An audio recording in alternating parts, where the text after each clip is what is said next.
Disease is an abnormal condition that adversely affects the structure or function of all or part of an organism and is caused by other than injuries.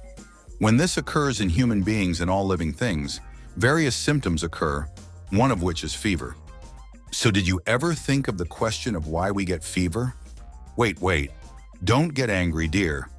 I know it is quite difficult to think of something when you are sick. Then let me help you and you sip your hot ginger winter tea. Why does a person get fever when sick? For this, you first need to understand a little about the body's defense system. When a pathogen, basically a microbe, enters the body, it heads towards the cells, between the cells and into the blood vessels. In this orientation, these microbes collide with one of the defense cells, which are the body's badges of our body while wandering around in the body, upon which these defense cells say, "Who the hell are you? Let's question your identity in GPT." These defense cells, which understand that the pathogen has entered the body illegally, produce proteins called cytokines. These proteins are simply used as a means of communication. This protein goes to the hypothalamus part of the brain.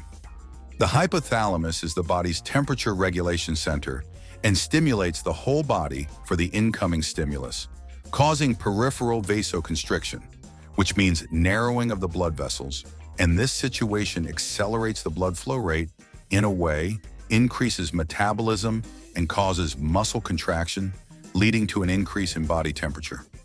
Of course, there is a reason for this temperature rise. As a result of the stimulation, it reduces the activity of these cells, which prevent the defense mechanism, which we call regulatory T cells, from working all the time.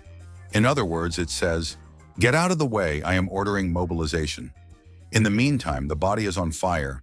The battle axes begin to be taken out of the chest where they were removed. Auxiliary T cells and cytotoxic T cells exposed to heat experience natural elimination, like in the movie 300 Spartan, and the weak ones die.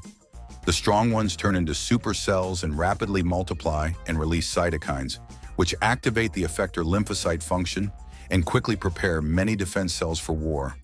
In addition, cells that have been compromised, i.e., cells containing viruses and microbes, perform harakiri, shark seppuku, and kill themselves.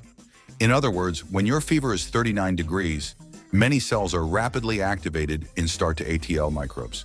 In addition, when it comes to malaise in the body, such a feeling is experienced because the temperature increase disrupts the energy metabolism of many cells. If we add that the temperature increase disrupts the metabolism of foreign pathogens and prevents their reproduction negatively. In conclusion, the increase in heat experienced by the body is an important part of the defense system.